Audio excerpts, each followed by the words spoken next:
May pinatatakbo akong munting shop ng repair ng mga gamit sa bahay dito sa syudad ng Jingzhou. Para lumakas ang negosyo, naglagay ako ng malaking karatula, kaya kung magayos ng spaceship at space station, pati na aircraft carrier at nuclear submarine. Basta may kuryente, walang hindi ko kayang ayusin. Hindi ko akalaing may mga bigatin talaga sa militar na pupunta rito para magpaayos.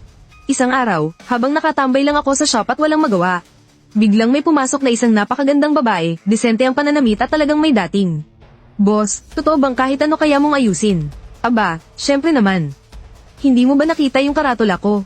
Tumatanggap ako ng repair ng nuclear submarine, aircraft carrier, pati pagpapalit ng pyesa ng space station. May discount pag marami, at siguradong hindi ka madadaya rito.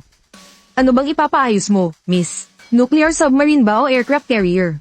Pero halatang wala siya sa mood makipagbiruan. Ibinaba niya ang bitbit niyang malite sa mesa at binuksan ito. Ang nasa loob, mukhang isang klase ng baterya. Balot na balot ito ng foam para hindi mabasag. Puno rin ito ng napakaliliit na linya ng kuryente at mga kristal. Nakaayos ang mga ito ng paali sa labat.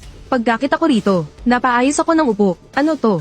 Lithography machine. O mas eksakto, ito ang calibration sensor module ng isang lithography machine. Nag-overload ang kuryente habang nag-eeksperimento, kaya nasunog ang core probe array nito. Kailangan na ito ng project team namin. Shen Qingxi ang pangalan niya. Isa siyang researcher sa Dragon Science Academy. Dahil sa isang aberya sa gitna ng eksperimento, nasira ang kagamitan nila, kaya natigil ang buong proyekto. At ang masaklap, maraming eksperto na sa bansa ang nagsabing imposibleng maayos ang makinang ito sa madaling panahon. Kung hindi lang talaga siya desperada, hindi siya pupunta sa maliit at hamak na repair shop na ito para sumubok. Ha, lithography machine. Miss, baka nagkakamali ka ng pinuntahan. Panggamit sa bahay lang ang inaayos ko rito. Baka gusto mong subukan sa hardware shop sa tabi kung kaya nila yan. Nang makita ni Shen Qingxi ang itsura kong parang walang alam, naglaho na ang huling pag-asa niya. Napabuntong hininga na lang siya, kinuha ang malita, at akmang aalis na. Sa bagay, kahit ang mga eksperto ay sumuko na, paano pa ang isang hamak na taga-kumpuni ng mga gamit sa bahay? Paano nga ba niya magagawa yon? Pagkakita ko rito, agad kong itinigil ang pagbibiro. 6 na buwan na ang nakararaan mula nang mapunta ako sa mundong ito at manahin ang repair shop na ito. Mayroon din akong infinite repair system. Matapos ang ilang buwan na paggamit nito, wala pa akong nakukuhang malaking racket, pero ang lithography machine, napakasosyal na kagamitan nito. Eksaktong-eksakto ito sa kakayahan ko. Sa tingin ko sa hawak mong pyesa, siguradong para sa modelong C7 na lithography machine yan. Pagkarinig nito, napatigil sa paglakad si Shen Qingxi. Paano mo nalaman ang modelo nito? Sabihin mo sa akin, ano ang peak impact nito? At ilang nanoseconds ang tinatagal nito? Maliban sa probe array, may iba pa bang parte na may tama? Sa gulat, parang napatigil ang paghinga ni Shen Qingxi. Hindi siya makapaniwala sa narinig niya. Isang hamak na may-ari ng repair shop, nagtatanong ng ganito kateknikal na mga bagay. Ang mga terminong yun ay may tuturing na top secret. 15 beses ang peak nito kaysa sa normal na kuryente. Ang impact time ay nasa 3 hanggang 5 nanoseconds. Maayos naman ang resulta ng self-check sa ibang pyesa. Kaya kung ayusin yan. Pero hindi ito mura. Hindi problema ang pera, basta masiguro mong maayos ito. Maglalabas agad ako ng pondo. Ngumiti lang ako ng tipid. Nagpakita ako ng 5 daliri. Sige, 5 milyong yuan kung 5 milyong yuan. Sabi ni Shen Qingxi sabay kagatlabi. Kahit na napakamahal ng presyong yun, sa sitwasyon nila ngayon, wala na siyang karapatang tumawad pa. Ano bang iniisip mo? Anong 5 milyon? 500 piso lang, bawal ng tumawad. Malakas kasing kumain ng kuryente ang pag-aayos nitong gamit mo. 500 piso. Sigurado ka ba? Tuluyan ang nablangko si Shen Qingxi. Pakiramdam niya ay nagulo ng gusto ang lahat ng alam niya, kaya dali-dali siyang naglabas ng cellphone. Itinapat niya ito sa QR code para magbayad. Beep, Mion Jibaw. Pumasok na ang 500 piso. Pagkakita ko rito ay napangisi ako ng malapad. Kalmado kong isinuot ang anti-static na guwantes at naglatag ng medyo malinis na telang puti sa mesa. Saka ko lang dahan-dahang inilabas ang module mula sa loob ng kahon. Inilapag ko ito sa mesa. System, may trabaho tayo. Sa sumunod na segundo, lumitaw na sa harap ng mga mata ko ang impormasyon sa panel. Natukoy ang bagay na maaaring ayusin, C7 Model Lithography Machine Calibration Sensor Module. Antas ng sira, 88%. Tapos na ang pagsusuri sa paraan ng pagkumpuni. Matapos may handa ang lahat, lumingon ako sa estanteng punong-puno ng alikabok. Nagbaba ako ng isang kulay berdeng military box. Sa sandaling bumukas ang kahon. Halos lumuwa ang mga mata ni Shen Qingxi sa gulat. Ha, ano to? Ano-ano ba tong mga gamit mo? Akala niya kasi ay may kung anong secret weapon ako. Pero pagbukas ng kahon, halos malaglag ang panga niya sa nakita niya sa loob. Isang kakaibang soldering iron na manodify ang itsura, at isang ordinaryong hairdryer. Ang iba pang mga gamit ay ganoon din, kung hindi egg beater mula sa kusina. Ay mga kung ano-anong basura lang na nakuha sa tambakan. Boss, huwag mong sabihing balak mong gamitin ang mga basurang to para ayusin ang pyesa ng lithography machine ko. Relax ka lang, mga kagamitang ito ay pamana pa sa akin. Noong nagland ang Apollo sa buwan, ginamit pa ang mga ito para mag-polish. Kung hindi lang dahil lithography machine yang dala mo, hindi ko talaga ilalabas ang mga ito. Habang naghahanda ako, nginisyon ko siya ng malapad. Anong Apollo moon landing? Napangiwi na lang ng matindi si Shen Qingxi. Kahit na nagsisisi na siyang pumasok sa shop na ito, wala na siyang ibang magagawa. Susugan na lang siya sa kakarampot na pag-asa. Sa kabilang dako, kinuha ko na ang hair dryer sa kamay ko. Itinapat ko ito sa module at binuksan. Walang buga ng matinding init na inaasahan, kundi isang amoy ng ozone. Pero laking gulat ni Shen Qingxi nang mapansin niya ang mga microcircuits na iyon. Boss, ano na naman to? Inverse electrorestrictive effect yan. Gumagamit ito ng partikular na frequency para maging pulse, para maibalik ang memorya ng lattice metal. Sa madaling salita, pinapaalala lang natin sa kanya ang dati niyang itsura. Bago pa makapagsalita si Shen Qingxi, ako naman, ay isinaksak na ang pangit na soldering iron. May nakakabit na karayom sa dulo nito, na dahan-dahan ang nagbabaga. Nang makita ang eksenang ito, hindi pa man kumakalma ang gulat ni Shen Qingxi, ay parang tatalo na naman ang puso niya sa kaba. Anong gagawin mo? Bakit may dala kang nagbabagang astil? Para saan yan? Pero ang mukha ko ay naging seryoso na hindi pa niya nakikita kailanman. Hindi gumagalaw ang astil, saka dahan-dahang inilapit sa sirang core probe array ng module. Pagkalapit pa lang ng dulo nito, may isang maliit na kislap ng kuryente na biglang lumitaw. Nasaksihan ni Shen Qingxi ang isang eksenang sa buong buhay niya ay hinding-hindi niya malilimutan. Huwag ka namang masyadong magulat, okay? Cold atom stripping lang to, di ba? Kahit ang mga researcher sa Dragon Academy. Grabe, parang ngayon ka lang nakakita niyan. Cold atom stripping lang naman yan. Naririnig mo ba yung sinasabi mo? Ganyang klaseng teknolohiya. Hindi man lang namin yan may sulat sa mga research paper namin tungkol sa mga posibleng teknolohiya sa hinaharap. Hindi na makapagsalita si Shen Qingxi sa gulat. Pakiramdam niya, ang ilang dekada niyang pagsusunog ng kilay. At ang lahat ng kaalaman niya sa siyensya ay winuwasak ng lalaking nasa harap niya. Gamit lang ang isang tumpok ng mga sirang bakal. Sige, huling hakbang na. Pag-rebuild ng probe array at ng mga micrometer circuit, nakatitig lang sa akin si Shen Qingxi. Mula sa isang lata ng biskwit sa gilid, kumuha ko ng kaunting pulbos at inilagay sa isang maliit na bote. Pagkatapos, inilagay ko ang egg beater sa maliit na bote at sinimulan itong paandarin. Ito ay ultrasonic atomization suspension. Nakita mo na pala. Kung ganun, ibig sabihin ayos ka namang researcher. Napangisi ako. Pagkatapos, binuhay ko naman ng soldering iron. Sa pamamagitan ng isang special magnifying glass, nakita ni Shen Qingxi na ang dating sunog ng mga circuit sa substrate ay mabilis na naayos. At ang mga naayos na circuit ay mas perpekto pa kaysa sa dati. Sa mga sandaling iyon, pinagpapawisan na ng pino ang noo ko. Ayos na, pero napakatumpak nga talaga nitong gamit na to.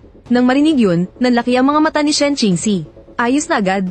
Wala pang kalahating oras. Talagang ginamit mo lang yung peanut saka itong mga gamit mula sa lata ng biskwit para ayusin to.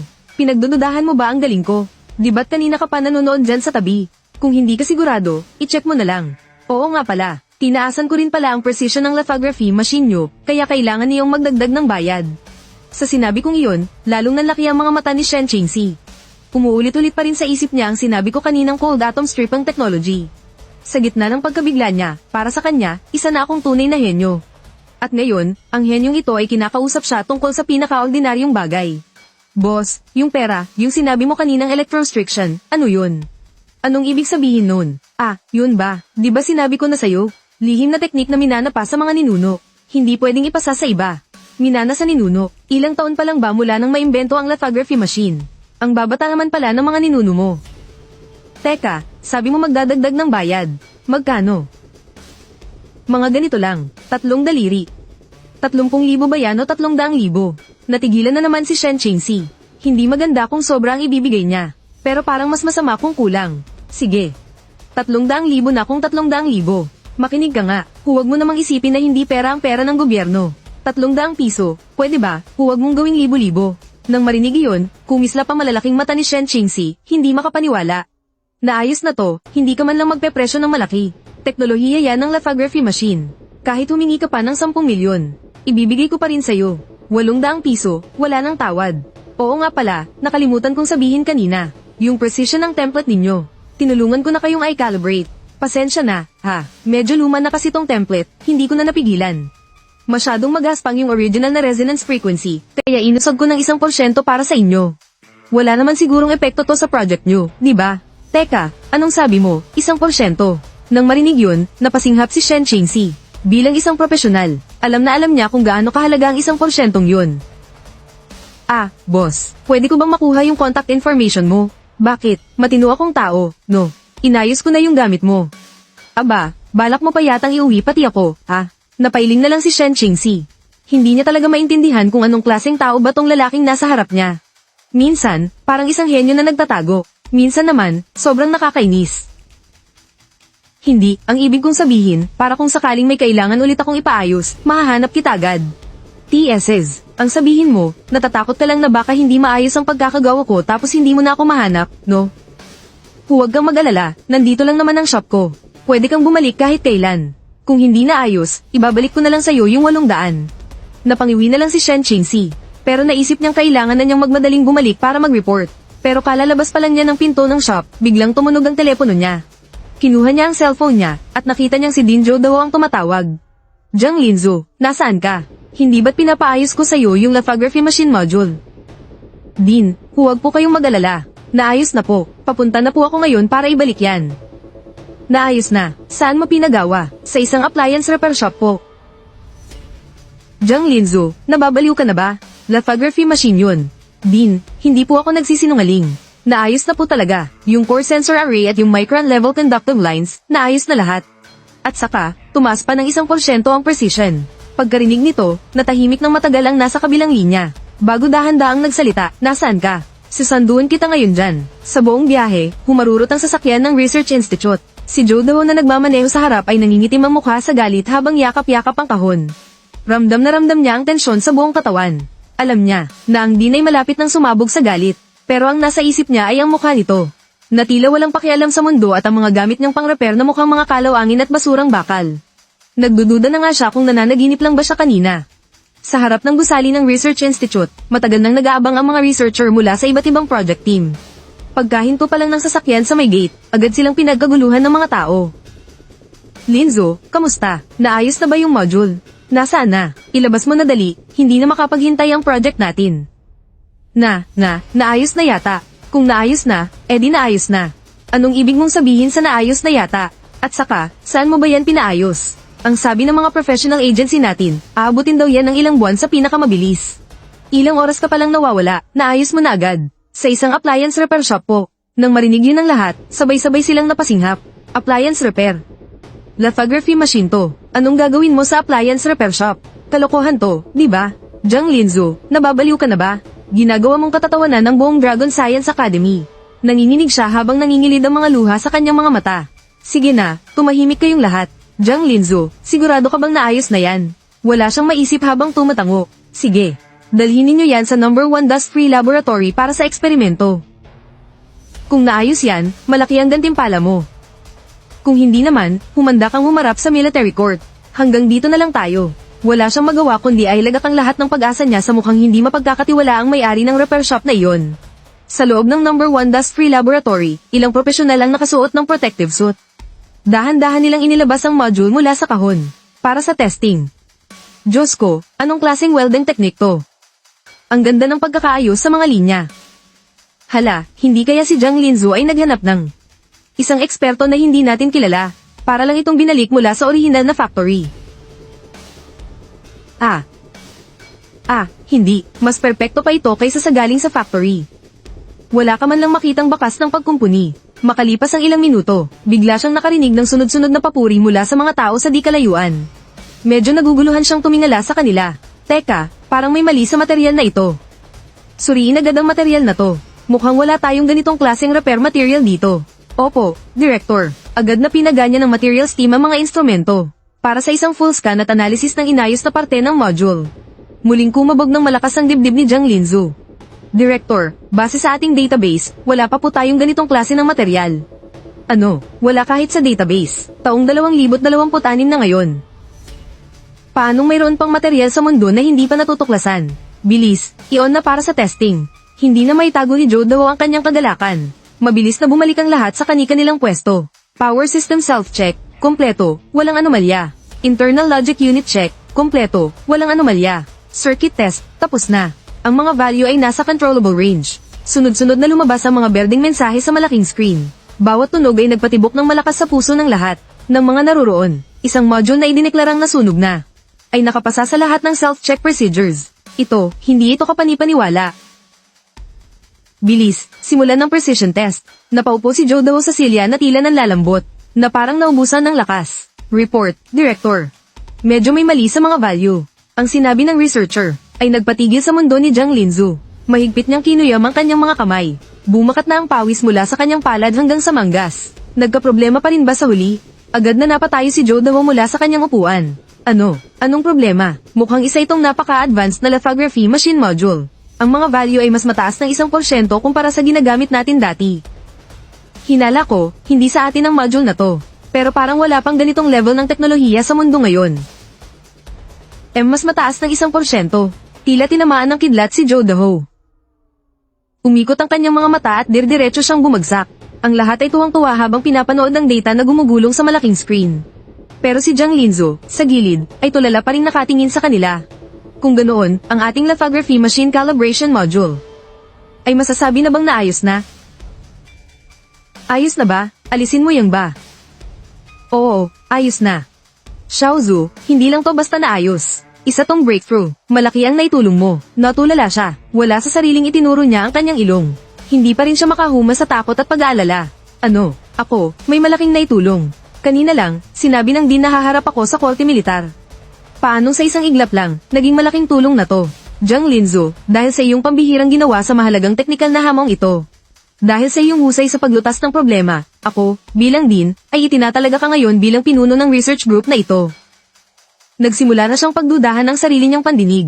Ang makapasok at makapagtrabaho sa Dragon Science Academy ay ang pinakamataas ng mararating ng isang ordinaryong tao. Ang ma-promote bilang pinuno ng grupo, para sa kanya ay hindi siya karapat-dapat. Dahil kaya sa pagkakumpuni ng module na ito, kaya naniniwala na siya ngayon sa sinabi nung lalaking mukhang hindi mapagkakatiwalaan. Hindi lang niya inayos ang photolithography machine template, kundi totoo rin pala yung 1% precision adjustment. Magsalita ka na, Team Leader Jiang. Maraming mga profesional na ahensya ang nagsabi na hindi na ito maayos. Saang Military Industrial Complex to ba pumunta, o sa General Staff Department? Napakalaking bagay nito. Kailangan kong personal na pumunta roon para magpasalamat. Hindi ko po talaga kayo niloloko. Pinagawa ko lang po talaga ito sa isang repair shop ng mga home appliance. Isang maliit na pwesto lang. Nahihirapan na nga silang mag-ayos ng telebisyon. Photolithography machine pa kaya tong sa tin. Jiang Linzu, hindi mo naman kami ginugod time, di ba? Oo nga, hindi nakakatuwa yung biro mo. Hindi po talaga ako nagbibiro. Wala na po kasi akong ibang mapuntahan noon kaya napunta ako sa repair shop na yon. Dahil yung karatula na nakasabit sa pinto nila, talagang nakakaagaw pansin. Karatula? Anong karatula? Sa itaas, nag-aayos ng spaceship at space station. Sa ibaba, nag-aayos ng aircraft carrier at nuclear submarine. Basta dekuryente, walang hindi kayang ayusin. Pagkasabi niya noon, biglang tumahimik ang buong laboratorio. Tapos, pumasok na ako. Ginamit lang ng may-ari ang soldering iron, heat gun, at isang egg beater, tapos naayos na niya ang module. Sa huli, naningil siya sa akin ng 800 yuan. Habang tinitingnan ng reaksyon ng lahat, unti-unting humina ang boses niya. At sa mga sandaling iyon, ang mga mata ng lahat na nakatingin kay Jiang Linzu ay puno ng pagkabigla at hindi makapaniwala. Egg beater, ginamit para ayusin ang photolithography machine. Anong klaseng kalokohan to? Kung totoo ngang may ganyang teknolohiya, baka magyera pa ang buong mundo para lang makuha siya. Nang makita ito, agad humakbang si Joe Daho ng 5th Academy of Business and Technology at malakas na sinabi sa lahat. Ang bagay na ito ay pansamantalang ituturing na top secret. Sino mang maglakas loob na ikalat ito, ay kakasuhan ng paniniktik. Project Team, ngayon din, gumawa kayo ng isang batch ng chips gamit ang bagong-bagong precision level na ito. Gusto kong makita ang resulta sa lalong madaling panahon. Pagkasabi nito, kumaway naman si Joe Daho sa kanya. Xiaozu, huwag ka munang umalis. Natatandaan mo pa ba kung nasaan yung repair shop? Opo, natatandaan ko po. Sige, samahan mo ako papunta roon. Gusto kong makilala ang may-ari na yan. Hintayin mo ako sa labas sandali. May kukunin lang ako. Kung kaya ng may-aring yan na ayusin ang bagay na to. Kahit anong hilingin niya, ibibigay ko, akong si Joe Daho. Makalipas ang ilang minuto, sa wakas ay dumating si Joe Daho na nagmamadaling tumatakbo. Pero nang makita niya ang hawak-hawak ni Joe Daho, bigla siyang kinabahan. Hindi ba't ito ang chip ng Nandaw No. 3 Global Satellite Navigation System? Hindi kaya ipapaayos ng director sa boss na yun ang bagay na ito. Maayos pa ba to? Hindi nagtagal. Nagmaneho silang dalawa papunta sa shop ko. Pagpasok pa lang ay malugod na nila akong binati. Boss, ang tagal nating hindi nagkita. Aba, may kasama ka pa ngayon. Nandito ka ba para guluhin ako? Hindi, boss. Huwag po kayong magkamali ng iniisip. Walang anumang problema sa inayos ninyo. Ito po ay isang nakakatanda sa akin. Nabalitaan niya na napakagaling ninyo, kaya gusto rin niyang magpatingin ng isang bagay sa inyo. Dahil hindi naman pala sila naparito para manggulo, mas nakahinga ako ng maluwag. Sige, dahil suki naman kita, pagbibigyan kita. Ilabas mo yung gamit, titingnan ko kung ano ang problema. Samantala, si Joe DeHo, mula pa noong pumasok siya, ay pinagmamasdan na niya ang itsura ng shop. Mas sira pa ito kaysa sa inaasahan niya.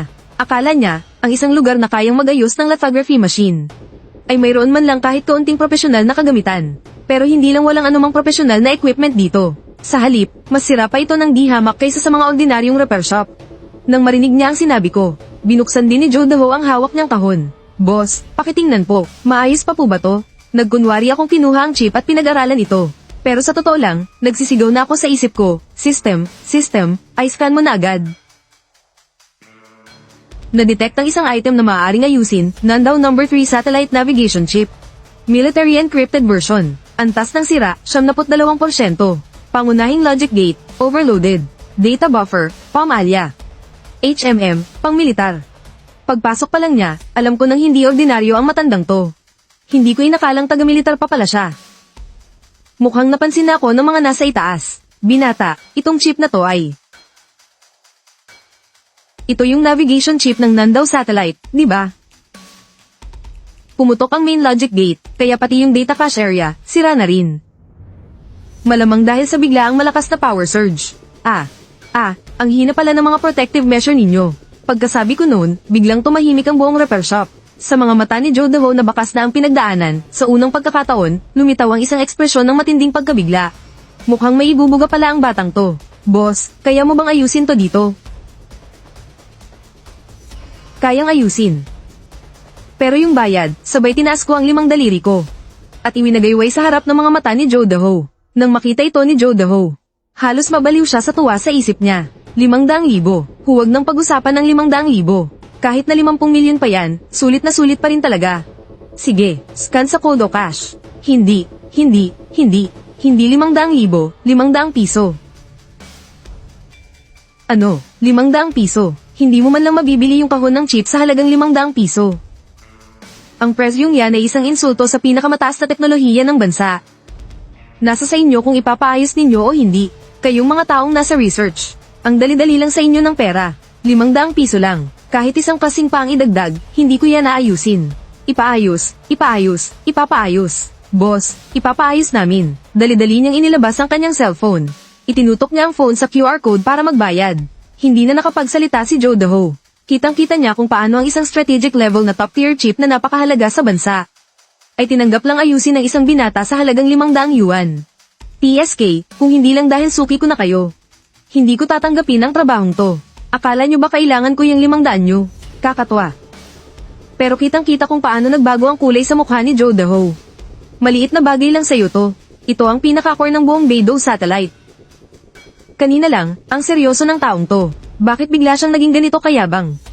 Director, huwag po kayong mag-alala. Ganyan lang po talaga ang ugali ng boss dito. Ang mga taong magagaling, may kakaibang ugali rin. Wala akong pakialam kahit namulan na sa galit ang mukha ni Joe DeHo. Tumalikod ako at pumunta sa sulok, tapos kinuha ko ang isa pang maliit na kahon. Pagbukas ng kahon, halos lumabas ang puso ni Joe DeHo sa kanyang dibdib. Isang lumang hand drill na hindi mo alam kung saang dental clinic pa nanggaling. At isa pang parang hand crank na coffee grinder. Itong mga gamit na to, kung ibebenta sa magbobote, hindi aabot ng 5 piso. Hindi na talaga napigilan ni Joe DeHo. Nanginginig ang mga kamay niyang itinuro ang tumpok ng mga kalawangin na bakal, at nanginginig din ang kanyang boses. Boss, hindi mo naman siguro gagamitin yung mga yan para ayusin ang chip ko, di ba? Ano, ayaw mo sa mga gamit ko? E di kunin nyo na to at kayo na ang mag-isip kung paano ayusin. Hindi kasya ang mga importanteng taong tulad nyo dito sa maliit kong shop. Agad akong nainis, basta ko nalang hinagis ang mga gamit at umupo sa silya. Aayusin, boss, ipapaayos po namin.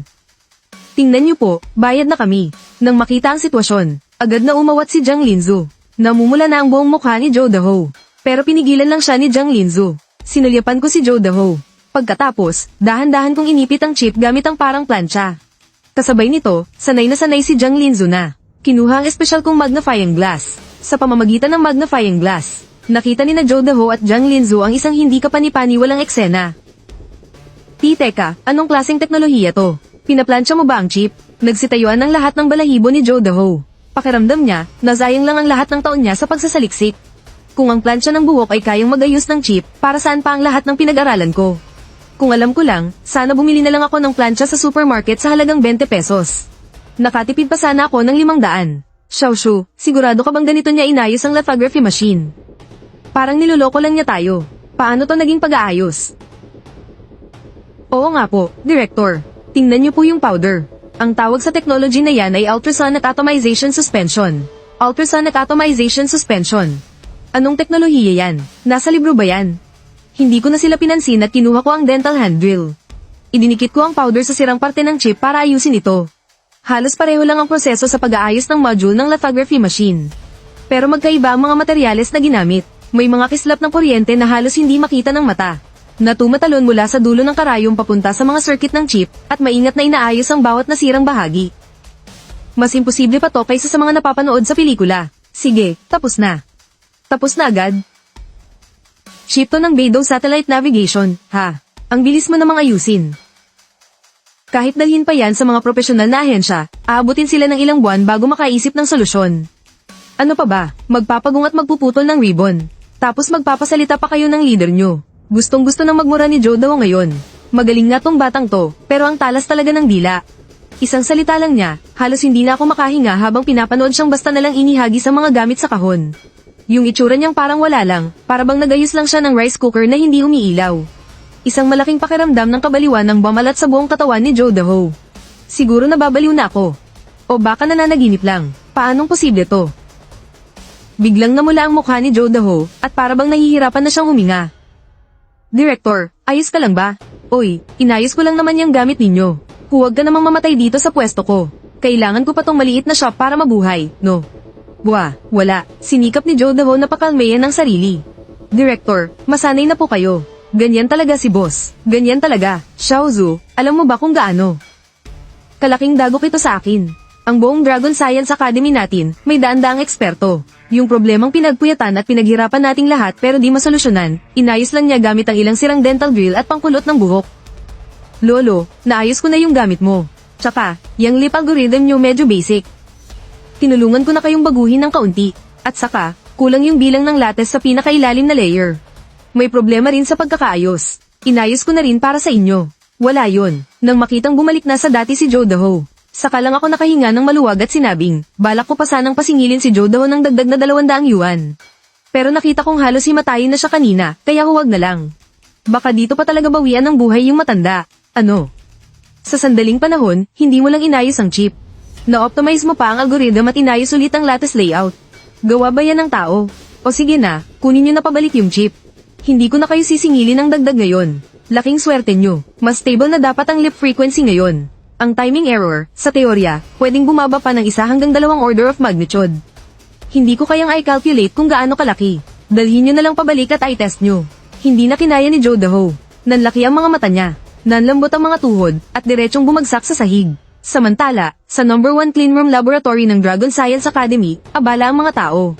Seryoso ang mukha ng lahat, para bang nasa gitna sila ng isang digmaan. Tapos na ang pagsusuri sa uniformity ng photoresist coating. Ang error ay nasa loob ng pinapayagang saklaw. Kasalukuyang kinakalibrate ang mask plate. Target accuracy, itinaas ng 1%.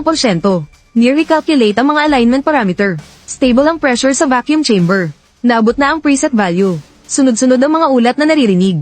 Puno ng pagmamadali ang mga boses. Nakatitig ng mariin si Chief Engineer He Jiheng sa malaking screen. Habang nakikinig sa mga sunod-sunod na boses mula sa headset. 1% pagtaas. Ang pinakakabaliw na eksperimento. Basta makumpirma lang na posible ito. Mula ngayon ay may iwan na ng waksya ang ibang bansa ng milya-milya pagdating sa precision ng mga lithography machine. Isang bagay na inayos lang sa isang repair stall, hindi pa rin siya makapaniwala. Simulan ng exposure program, ibinigay ni He Jiheng ang huling utos sa pamamagitan ng walkie-talkie. Pagkatapos, isang mahinang ugong ang narinig, at nagsimulang yumandar ang lithography machine. Napigil ang hininga ng lahat. Dito nakasalalay ang tagumpay o kabiguan.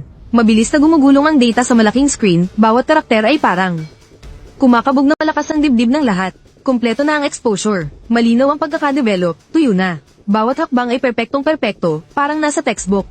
Noong ang wafer na nagdadala ng pag-asa ng napakaraming tao ay ipinasok ng robotic arm sa testing station. Halos tumigil na sa pagtibok ang puso ni Hijiheng. Perpekto ang resulta ng test. Normal ang lahat ng unit projects. Buo ang istruktura. Ang aktual na precision ay tumaas ng 1.2%. Biglang tumahimik ang buong laboratorio. Ang lahat ay parang mga estatwang hindi makagalaw. Nagtagumpay tayo. Diyos ko, hindi ba ako nananaginip? Nagtawanan ng lahat, pero ang mga luha nila ay umagos na parang bukal. Nakatitig lang si Hijiheng sa 1.2% sa malaking screen. Hindi niya mapigil ang manginig ang katawan. Ilang taon siyang nag-aral, pero ang lahat ng natutunan niya ay parang dinurog lang ng isang tiga-ayos ng home appliance. Samantala, mabigat ang tensyon sa conference room ng matataas na opisyal ng Waksha. Punuan ng mahigit 10 metrong conference table. Ang mga taong naroon ay ang mga kasalukuyang pinaka-maimpluwensyang siyentipiko ng Waksha. Ang report ni Joe Daho, lahat. Nakita niyo na, di ba? Sabihin niyo ang mga opinyon ninyo. Sabi ni Song Mingyuan habang tinatapik ang mesa. May bahid ng inis sa kanyang boses. Sa mesa ng lahat ay may nakalagay na kopya ng pinakabagong report mula sa 7th Research Institute ng Dragon Science Academy. Ano pa bang pag-uusapan dito? Kalokohan lang tong ginagawa ni Joe Daho. Ang C7 Lithography Machine Calibration Module. Iyan ang pinakabuod ng lahat. Kahit sa buong mundo pa, mabibilang lang sa daliri ang mga bansang kayang ayusin yan. Pero siya, ipinagawa niya sa isang tiga-ayos ng appliance ang lithography machine module. Akala niya ba TV lang yan? Biglang tumayo si Elder Yan at hinampas ang mesa, puno ng galit ang kanyang mukha. Sang-ayon ako kay Elder Yan.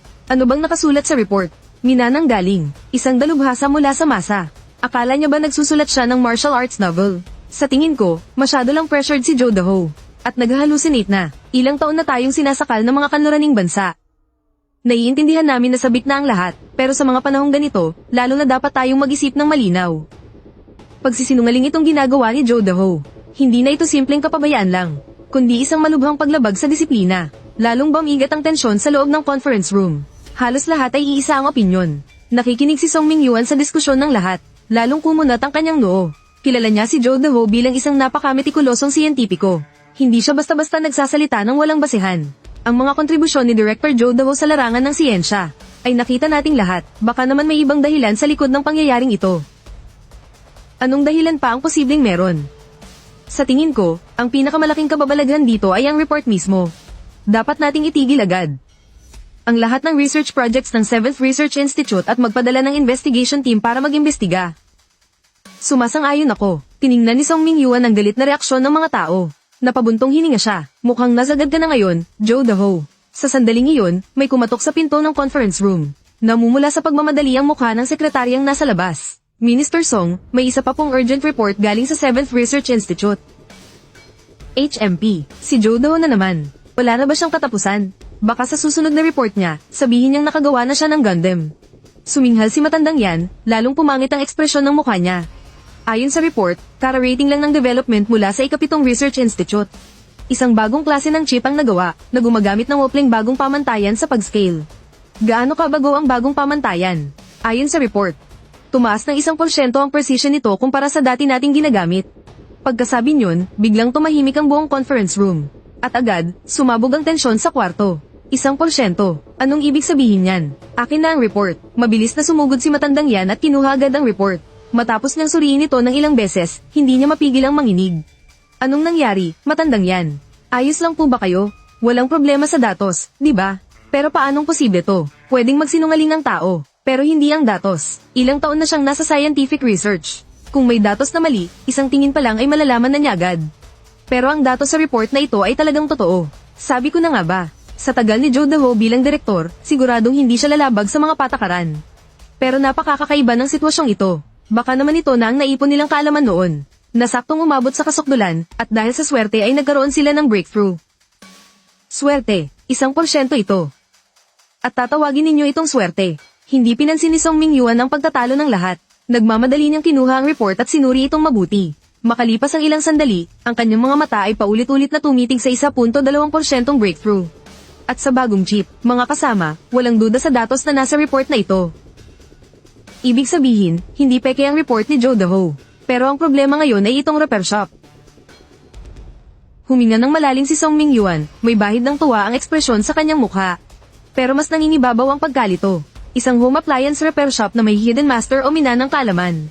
Mukhang normal naman ang mga salitang ito, pero paano ang isang repairman ng appliance ay nakapag-ayos ng lithography machine? At ang pinaka-importante, naayos niya ito. Minister Song, parang hindi po ito kapanipaniwala. Lithography machine module iyon, paanong manggagaling iyon sa isang home appliance repair shop? Lithography machine module, iyon ang pinakasentro sa lahat. Sa buong mundo, bilang lang sa daliri ang mga bansang kayang magayos niyan. Baka paraan lang ito ni Director Joe para maninlang. Baka ang home appliance repair shop na iyan ay isang lihim na base ni Director Joe. O baka may tinatago siyang katotohanan. Sunod-sunod na nagsalubong ang mga kilay ng mga akademiko. Biglang naging maingay na naman ang conference room. Gulat na gulat sila sa resulta ng chip.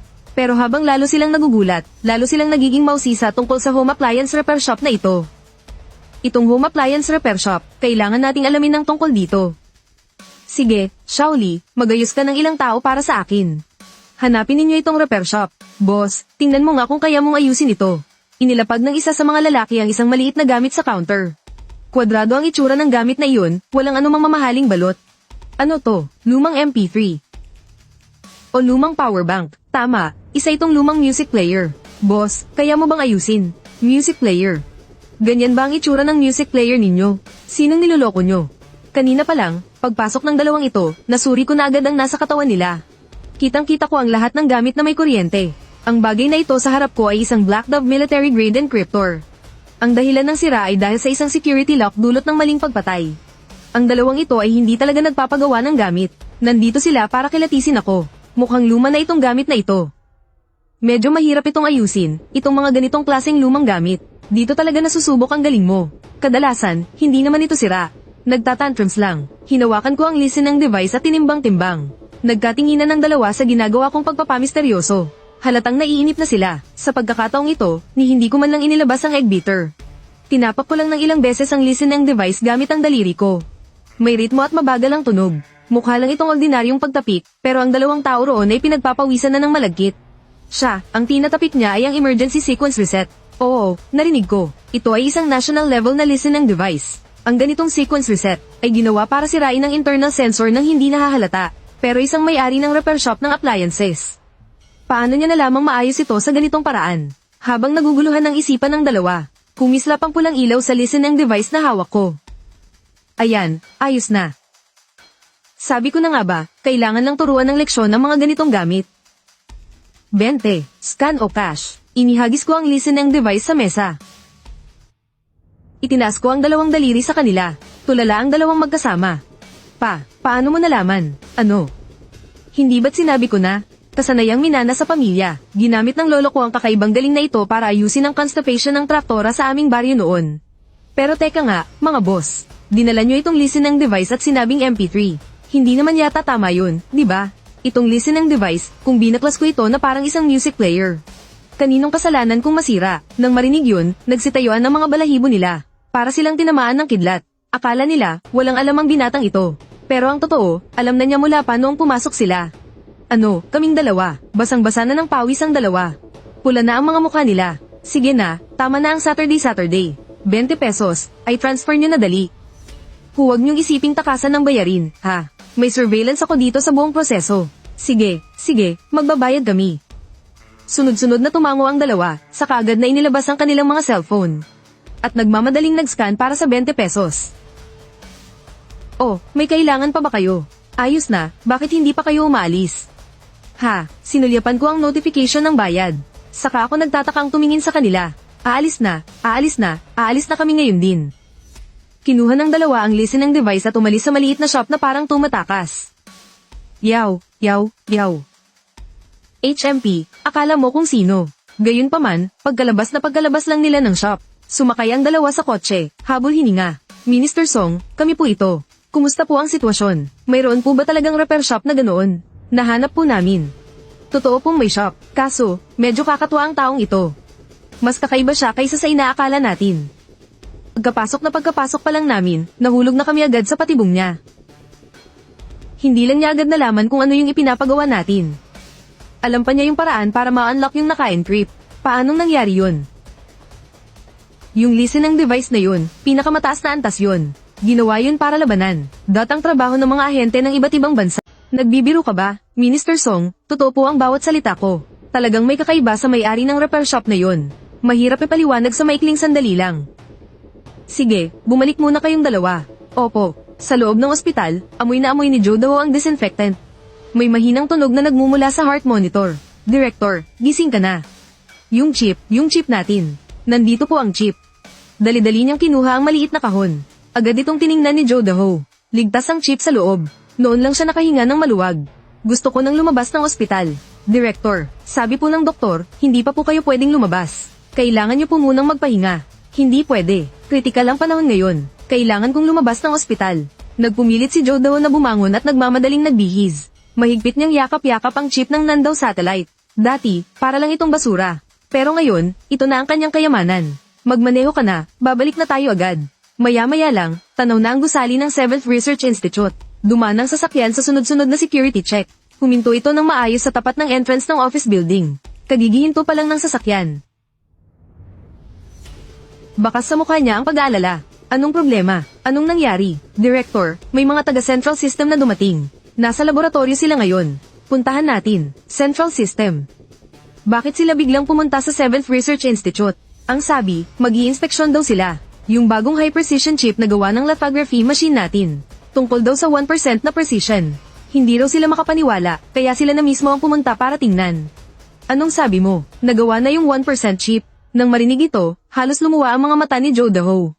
Opo, nagawa na po. Natapos po ito hindi nagtagal pagkaalis ninyo ni Team Leader Jiang. Magaling. Pero sinong nagsabi sa kanilang isumite ang report? Karaniwan, dapat sigurado at walang palya bago magsumite ng report. Katatapos lang gawin ng chip, nagmamadali na agad silang isinumite ang report sa Central System. Kapag nagkaroon ng biglaang aberya, katumbas yun ang pamemeke ng scientific data. Isang krimen na kapantay ng pamemeke ng intelligence ng militar. Hindi ba't naghahanap lang sila ng gulo? Sige na, tawagin mo na agad ang mga tao sa proyekto. Lahat ng kasama sa pagdevelop ng bagong produkto. Pagsamasamahin mo silang lahat sa laboratorio. Pagkasabi nyon, tumalikod si Joe Daho at nagmamadaling tumakbo papunta sa laboratorio. Sa loob ng malaking clean room, may isang grupo ng mga tao. Nakapalibot sila sa lithography machine at nagtuturuan. Ang nangunguna sa kanila ay si Elder Yan mula sa Central System. Yung feedback loop ng calibration module na optimize sa sukdulen. Pati yung optical path compensation, nireplan din. Ito ay parang gawa ng isang henyo. Ang pinakamahalaga. Lahat ng optimization na to, ginawa sa ilalim ng original na framework nang hindi sinisira ang anumang basic protocol. Paano to naging posible? Director Joe, pwede mo bang sabihin sa amin? Ano ba talagang nangyayari sa laboratorio ninyo? Huwag na nating pag-usapan yung lithography machine. Itong chip nyo na lang, bakit ganito ang istruktura nito? Pagkarinig ni Joe Daho, biglang naglaho ang lahat ng magagalang na salitang handa na niyang sabihin. Ipaliwanag. Anong ipapaliwanag niya, Aber? Ni hindi nga niya alam na na-develop na ang chip, paano niya ipapaliwanag? Yan Lau, kayong mga Yuanshi. Medyo komplikadong ipaliwanag ang bagay na ito. Bakit hindi na lang natin tingnan ang test data? Mas madaling maintindihan yun. Walang anumang paliwanag ang makakatapat doon. Ang totoong datos ay mas malakas ang impact. Kasabay nito, isang bagong gawang chip. Ang maingat na kinuha at inilagay sa testing slot ng platform. Isang ugong ang narinig, at automatikong nagsara ang slot. Nagsisimula na ang environment self-check. Normal ang vacuum environment. Ang temperatura ay nananatili sa 21.5 degrees Celsius. Naka-activate na ang electromagnetic shielding. Simulan ng baseline calibration accuracy test. Response time ng calibration module, 3.8 nanoseconds. Matatag ang operasyon. Ang correction rate ng optical path deviation ay 12.5 micrometers kada segundo. Lumagpas sa design specifications ng 1.2%. Pagkarinig sa mga ulat, agad na nagkaroon ng bulungan sa mga tao. Isang simpleng datos pa lang. Pero sapat na para sila ay lubos na mamangha. Yan Lau, ang datos na ito ay napakaganda na. Ang calibration module ng karaniwan nating lithography machine, ang ASLC, ay may disenyong correction rate na nasa 12.1 micrometers lang. Walang emosyong tumango si Yan Lau, na tila walang anumang epekto sa kanya. Pasado ang baseline test, simulan ng ikalawang yugto, ang high-intensity load test. Si Joe Daho ay wala ring ipinapakitang emosyon, pero hindi niya mapigilan ang panginginig ng kanyang katawan. Na naglantad na sa kanyang pagkabalisa, kumpleto na ang pag-input ng utos. Agad na lumitaw ang holographic projection na may daloy ng datos na parang lumaragas ang baha. Walang tigil itong pumasok sa loob ng chip. Ginagaya ng pagsubok na ito ang isang lithography machine. na nasa ilalim ng matitinding kondisyon habang nagsasagawa ng ultra-high precision na exposure. At pati na rin ang komplikadong computation state. Utilization rate ng chip, 79.6%. Nagsimulang tumaas ang temperatura, 45 degree. Nagsimulang tumaas ang temperatura, 45 degree. 67 degree, 70 degree na. Dito na magkakaalaman ng lahat. Isang katahimikan ng bamalat sa laboratorio. Tanging ang sunod-sunod na paglunok ng laway ng lahat ang maririnig. Sa mga nakaraang pagsubok, kapag lumagpas na ang chip sa ligtas na temperatura, agad itong mag-a-activate ng self-protection. Bababa ang frequency, at hihina rin ng husto ang calibration performance. Ngunit, sa sandaling ito, sa holographic screen, ang datos ng calibration response time ay hindi man lang bumaba, nananatiling matatag sa 3.8 nanoseconds. Nag-stabilize ang temperatura, nasa 76 na degree na. Paanong posible to? Paano nagawang mag-stabilize ng heat dissipation power nito? Hindi ito naaayon sa ating design plan. Seryoso ang mga mukha ni na Yanlao at ng iba pa habang nakatingin sa holographic projection. Binaliktad na nito ang kanilang kaalaman sa mga tradisyonal na konsepto ng agham. 223%. Biglang may naisip na kalokohan si Joe Daho, gusto niyang gumawa ng isang malaking eksena. Para mamulat ng husto ang mga mata ng mga leader mula sa central system. Lahat ng miyembro, ihanda ang huling pagsubok, isimulate ang lithography machine sa ilalim ng matinding vibration, mataas na init, at komplikadong electromagnetic interference. Isagawa ang ultra-precision calibration at error correction test. Direktor, matinding vibration at malakas na electromagnetic interference. Iyan ang pinakamataas na standard. Walang kahit anong chip ang makakatagal dyan. Masusunog yan agad-agad. Joe, nakita na namin ang tagumpay ng bagong chip. Hindi mo na kailangang mag-test pa. Perpekto na ito, ngunit si Joe Daho ay parang nasisiraan na ng bait sa sandaling iyon. Hindi na niya pinapakinggan ang sinuman, kahit pa naroon si Yanlao. Pero teritoryo ko to, ang 7th Research Institute. Hindi niyo ba narinig ang utos ko? Gawin niyo na agad. Sinabi kong huwag eye test. Tingnan ko kung sino sa inyo ang maglalakas loob. Nako, galit na talaga si Elder yan. Napakagandang chip, kung dahil lang kay Joe Daho ay biglang. Idinagdag na hirap ay masira ito, tiyak na mamamatay silang lahat sa panghihinayang. Ang mga tauhan mula sa iba't ibang unit na responsable sa pagtest ay napahinto na ang kanilang mga kamay ay nakabitin sa ere. Ang pawis sa kanilang mga noo ay tumulo sa kanilang mga pisngi. Ayaw ni Elder yan ng central system na eye test ito. Pero pinipilit ni Joe Daho na eye test. Ang isa ay mula sa central system na mas mataas pa kaysa sa Research Institute. Ang isa naman ay ang kanilang direktang pinuno. Mahirap kalabanin ng kahit sino sa kanila. Oo, ang mga mananaliksik mula sa iba't ibang unit ay hindi nang ahas na suwayin ang utos ni Joe Daho. Ang lithography machine na kada rating lang sa paghinto ay humandar na naman. Ang holographic projection data sa screen ay nagsimulang gamulong na parang baliw. Joe Daho, sinasabi ko sa'yo kapag nabigo ang eksperimentong ito. Maghanda kang humarap sa hukumang militar. Ngunit tila walang narinig si Joe Daho. Nakatitig lang ang kanyang mga mata sa malaking screen. Sa screen ng holographic projection, ang data na kumakatawan sa calibration deviation rate ay patuloy na tumataas at bumababa, na nagpapahiwatig na ang chip ay nagpapanatili ng light path calibration sa ilalim ng matinding kondisyon. Bigla, lumitaw sa holographic projection ang huling deviation probability. Isang serye ng mga 0, 0 deviation, 0 error. Nanlaki ang mga mata ng lahat. Namamalik mataba ko. Ulitin ang test. Isa pa, nang marinig ito, namula ng gusto ang mukha ni Elder Yan. Nagngangalit ang kanyang mga ngipin na lumilikha pa ng tunog. Itong matandang si Joe Daho, kailangan niya talagang sirain ang chip na ito bago siya tumigil. Sa pagkakataong ito, hindi nagatubili ang mga staff. Ang holographic projection ay humandar muli. Ang huling resulta ay 0 pa rin. Isang beses, 2 beses, 3 beses. Sa bawat test, ang resulta ay 0. Diyos ko, 5 beses na. Ang mga dati nating chip, kahit isang beses hindi makayanan. Baliw na. Siguradong nababaliw na si Joe Daho. Ito ba talaga ay isang bagay na inayos ng isang taga-kumpuni ng appliance? Ito'y isang himala. Sa puntong ito, hindi na napigilan ni Elder Yan. Director Joe, saan mo ba talaga natagpuan yung henyo na kayang gamitin ng lithography machine sa ganitong antas? Sapat na ba, Elder Yan? Ang chip ba namin ay pasok sa inyong pamantayan? Sapat na, sapat na. Sobra-sobra pa, Director Joe.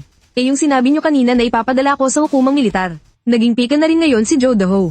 Kung titingnan sa buong Longgo, walang binatbat itong 7th Research Institute. Bakit naparito ang mga taga-Central System?